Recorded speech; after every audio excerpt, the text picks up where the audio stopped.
मुंबई उच्च न्यायालय ने ऐतिहासिक विशालगढ़ किले के ऊपर बने दरगाह पर बकरी ईद और उर्स मनाने की अनुमति दी है। साथ ही कुर्बानी के लिए भी कुछ नियमों के साथ मंजूरी दी गई है। इस फैसले के खिलाफ हिंदुत्ववादी संगठनों ने कोल्हापुर में जोरदार विरोध प्रदर्शन किया है। उन्होंने उर्स को बंद करने, कोर्ट की स्थगिति हटाने और बेकायदा अतिक्रमण हटाने की मांग की है।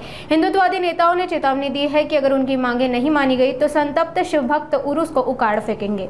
विशाळगडावर मराठ्यांनी मारलेला मुस्लिम सरदार मलिक रेहान याचं जे थडगं होतं त्या थडग्यावर हजरत पीर मलिक रेहान दरगाह नावाने एक दरगाह त्या ठिकाणी मोठा 3 मजली RCCचा दरगाह त्याच्या भक्तांनी उभा केलेला आहे। तो दरगाहच मुळात बेकायदेशीर आहे। त्या दरगाहमध्ये भरणारा उरूससुद्धा बेकायदेशीर आहे।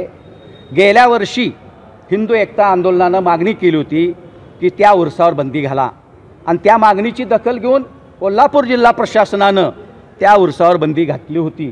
नितेजी राणेही बोलले होते, परंतु यंदाच्या वर्षी आम्हाला माहिती मिळाली की पुन्हा हे मलिके रेहानचे भक्त हा उरूस भरवायच्या नादात आहेत। वास्तविक जिल्हाधिकारी कार्यालयानं, जिल्हा प्रशासनानं कोर्टामध्ये कॅवेट दाखल करायला पाहिजे होतं। एकीकडे हिंदू एकता आंदोलन आणि विशाळगड मुक्ती आंदोलनानं मागणी केली होती की विशाळगडावर जी कोंबड्यांची बोकडांची कत्तल केली जाते, मांस शिजवलं जातं, दारू प्राशन केली जाते, जुगार खेळला जातो, वेश्यागमन केलं जातं, ह्या सर्व गोष्टी ह्या नरवीर बाजीप्रभू देशपांडे आणि फुलाजी प्रभू देशपांडे यांच्या बलिदानाचा अपमान करणार आहेत।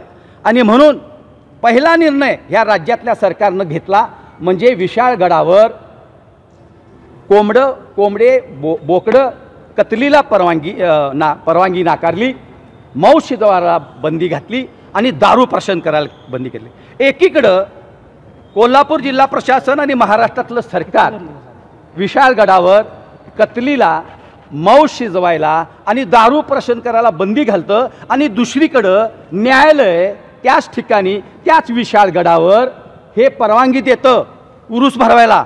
यासाठी आम्ही या ठिकाणी आलो। हे संपूर्ण यश हे कोल्हापूर जिल्हा प्रशासनाचं आहे, इथल्या लोकप्रतिनिधींचं आहे, इथल्या आमदार खासदारांचं आहे। त्यांनी यामध्ये भाग घेतला पाहिजे होता। कोणत्याही परिस्थितीमध्ये विशाळगडावर उरूस होता कामा नये। अजून 2-3 दिवस आहेत। हायकोर्टात नाही, सुप्रीम कोर्टात जावा, वकिलांची फौज उभा करा। कोणत्याही परिस्थितीमध्ये विशाळगडावर उरूस होता कामा नये।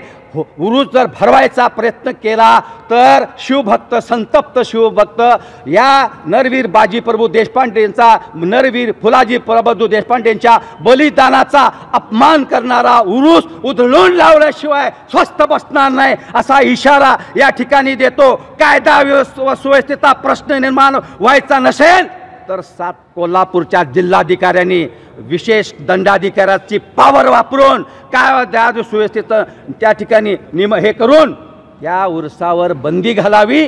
त्याचबरोबर जो बेकायदेशीर दरगाह त्या ठिकाणी उभा केलेला आहे तो दरगाह जशा पद्धतीनं प्रतापगडाच्या पायथ्याशी अफजल खानाच्या नावानं बेकायदेशीर दरगाह उभा केला होता, दरगाह हजरत सय्यद मोहम्मद अफजल खान, त्याच्या दरगावर जसा बुलडोजर फिरवला तसा बुलडोजर फिरवून हा सुद्धा दरगाह जमीन दोस्त करावा अशी हिंदू एकता आंदोलनाच्या वतीनं मागणी करतो।